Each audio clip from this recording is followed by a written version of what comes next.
Welcome to my channel and इस channel से मैं आपको हेल्प करूँगी ये बताने में कि कैबिन क्रू कैसे बने, क्या रिक्वायरमेंट्स है ज़रूरी, क्योंकि बहुत सारे क्वेश्चंस मेरे पास आते हैं, इंस्टाग्राम पर आते हैं एंड फेसबुक पर भी आते हैं।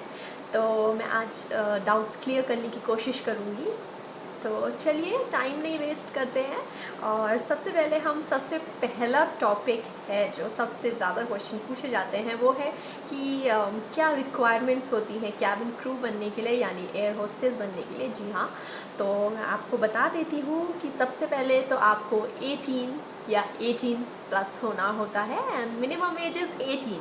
तो आपको अपना 12th पास किया होना चाहिए फ्रॉम अ रिकॉग्नाइज्ड बोर्ड। तो आपको 12th पास आउट होना चाहिए। ऐसा कुछ नहीं है कि आपको बहुत मैक्सिमम परसेंटेज या मिनिमम कुछ परसेंटेज है, नहीं, आप 40 पास हैं, doesn't matter for that. Okay. और देखिए फिर आपकी बारी आती है स्कार। सबसे ज़्यादा मुझसे पूछा जाता है कि हमारे फेस पर पिंपल के स्कार्स हैं, पिंपल्स हैं और बर्थ मार्क्स हैं, तो क्या हमारा हो सकता है इंटरव्यू में क्लियर कर सकते हैं हम। तो देखिए जी हाँ, बिल्कुल आप कर सकते हैं, लेकिन आपको करना क्या है कि कंसीलर होता है, मार्केट में कंसीलर होता है, आप उससे कंसील कर सकते हैं, अपने पिंपल्स को कंसील कर सकते हैं। अगर बर्थ मार्क कंसील हो रहा है आप उसे कंसील कर सकते हैं। अगर नहीं हो रहा है आपका बर्थ मार्क कंसील, तो देखिए आप बता सकते हैं रिक्रूटर को कि मैम ये मेरा बर्थ मार्क है, ये ऐसा नहीं है कि मेरा कहीं बर्न हुआ है या कुछ है, ये बचपन से है। तो देखिए वो रिक्रूटर पे करता है डिपेंड कि वो कंसिडर इसको कैसे करते हैं या नहीं करते हैं। ठीक है, क्योंकि हर कंपनी की अपनी रिक्वायरमेंट्स होती है, तो कहीं एक्सेप्ट कर लेते हैं। ओके, फिर भी आप अपनी तरफ से उसे कंसील करके जाइए। अगर आपसे पूछा जाए तो आप खुल के बता दीजिए, छुपाइएगा नहीं। ठीक है, क्योंकि कोई फ़ायदा नहीं होता है छुपाने से।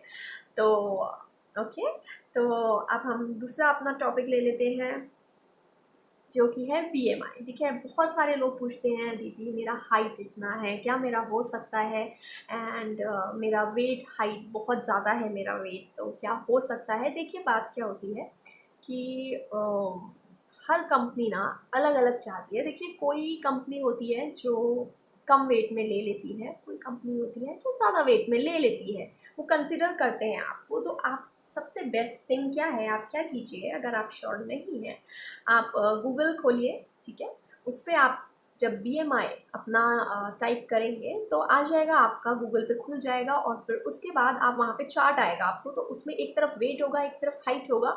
आप अपनी दोनों चीज़ें डालिए और कैलकुलेट कर दीजिए, तो वो आपका आंसर आ जाएगा वहाँ पे। ठीक है, अगर आप श्योर नहीं है, आपको ऐसा डाउट है कि मे बी वहाँ पे उसमें सही नहीं आया है, मुझे एक बार फिर से करके देख लेना चाहिए, मैं अभी कंफर्म नहीं हूँ, आप सिंपली डॉक्टर के पास जाइए और वहाँ जाके अपना बीएमआई करवा लीजिए। ओके, तो आप अब जो डॉक्टर करेंगे वो तो कंफर्म है। ओके, तो आप वो वाला अपना कंसिडर कर लीजिए। ठीक है, अब क्या बात होती है, ठीक है चलो जी, आपका बीएमआई आ गया। ओके, अब आप गए कंपनी में, आपको उन्होंने अपने हिसाब से कैलकुलेट किया, अच्छा आपकी हाइट कम आ रही है, आपका वेट ज़्यादा आ रहा है, तो उससे आप क्या कीजिए, मैं आपको हाइट क्राइटेरिया बताती हूँ, प्लीज़ अपना हाइट चेक कीजिए और फिर आप जाइए। क्योंकि देखिए इससे कोई फ़र्क नहीं, मतलब कोई फ़ायदा नहीं है अगर आप एलिजिबल नहीं हैं और आप जाके कर रहे हैं, तो आपका कहीं ना कहीं कॉन्फिडेंस लेवल बहुत नीचे चले जाता है। ठीक है, जब आप इतनी मेहनत करते हैं और आपको फल नहीं मिलता है। तो देखिए इसका हाइट है फॉर फीमेल, सबसे हाइट जो मिनिमम हाइट है वो है आपका 155 सेंटीमीटर्स और बॉयज़ के लिए मिनिमम हाइट है 170 सेंटीमीटर्स। ओके, तो आप अपना हाइट प्लीज़ देख के जाइए।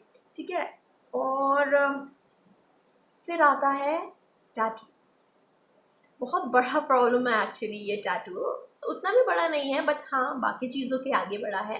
तो देखिए अगर आपके टैटू है और वो ऐसी जगह है जहाँ आपके यूनिफॉर्म से बाहर दिख रहा है, आप जानते हैं, देखिए क्योंकि कहीं पे किसी एयरलाइन में वन पीस है, किसी में स्कर्ट है, किसी में ट्राउजर्स हैं।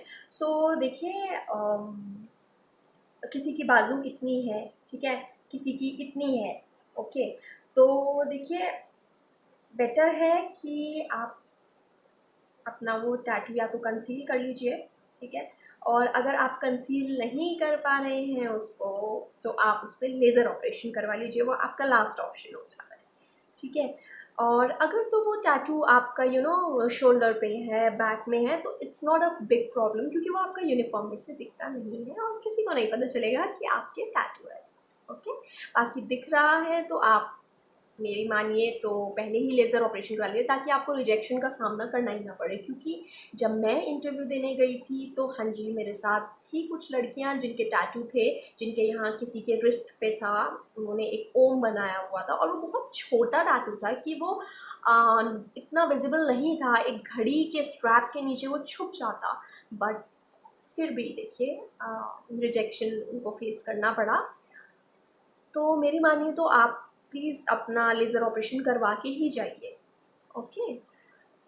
तो ये था टैटू के बारे में, क्योंकि बहुत सारे लोग पूछते हैं कि टैटू है, यहाँ पे है, वहाँ पे है। तो देखिए, मैंने क्लियर कर दिया आपको पॉइंट कि जहाँ से आपके यूनिफॉर्म में से दिख रहा है तो जी हाँ, वो प्रॉब्लम है।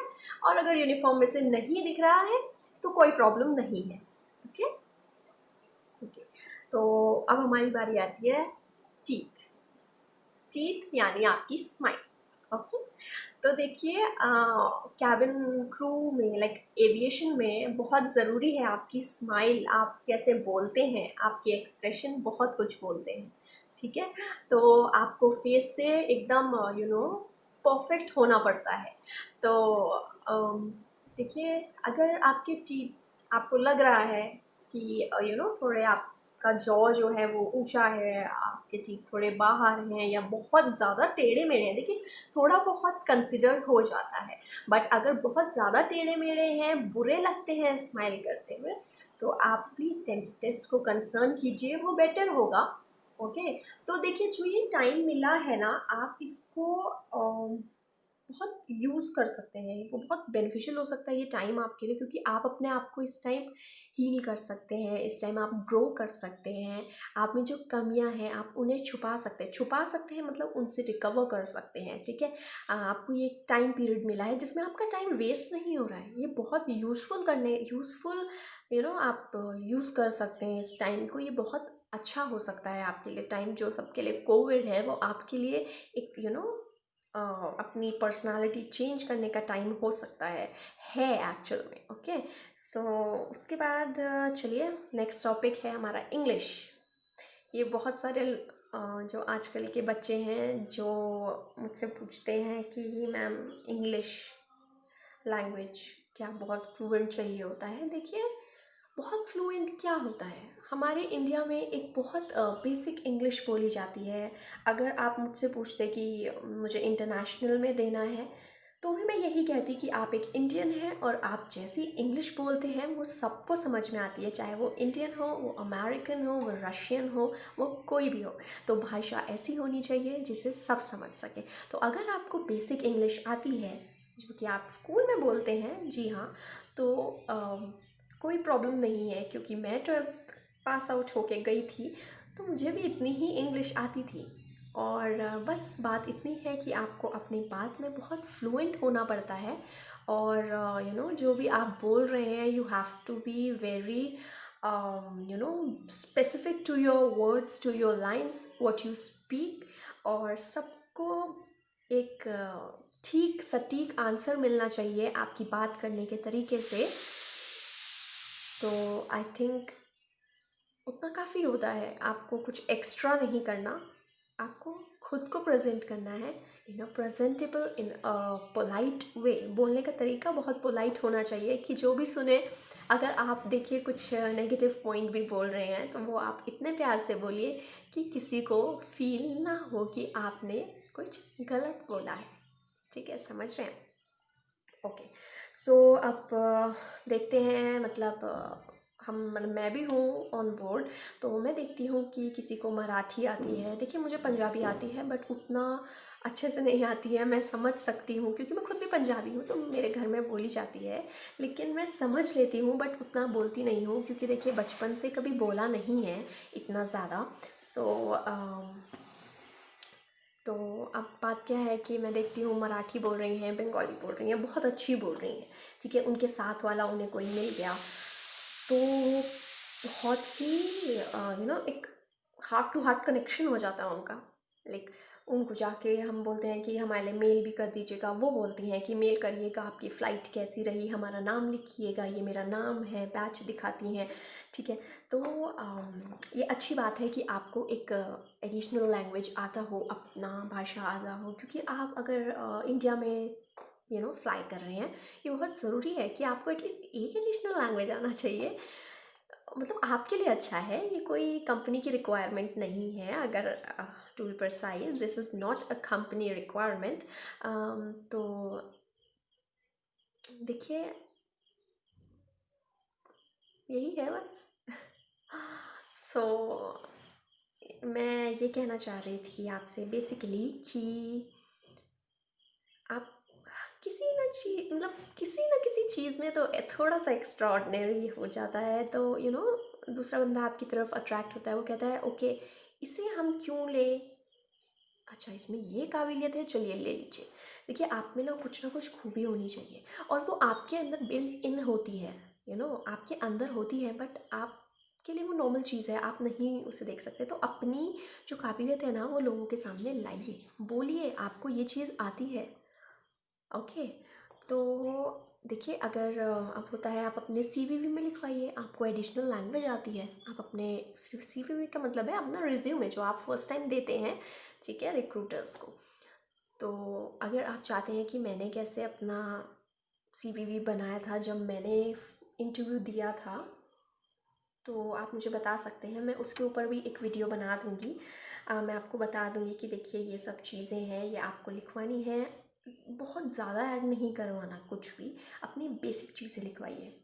ओके, बाकी देखिए, मैं आपके हेल्प के लिए हूँ। बाकी आगे जो भी मेरे पास कमेंट बॉक्स में क्वेश्चंस आएंगे, या मुझे लगेगा कि मैंने जो चीज़ें फेस करी हैं, मैंने जो चीज़ें ऑब्ज़र्व करी हैं, मैं उनको आपके सामने ला पाऊँ, जिससे आपकी हेल्प हो सके। आपको आगे मेरी जैसी प्रॉब्लम या बाकी लोगों ने जैसी प्रॉब्लम देखी हैं, उनकी तरह आपको भी प्रॉब्लम्स फेस ना करनी पड़े, आपको पता हो कि ये कैसे उन प्रॉब्लम्स में से निकलना है। तो मैं आपके सामने वो सारी चीज़ें लाऊंगी। So thank you so much. I think helpful होगा जो भी मैंने आज आपको बताया। And so please like, share, comment, subscribe to my channel.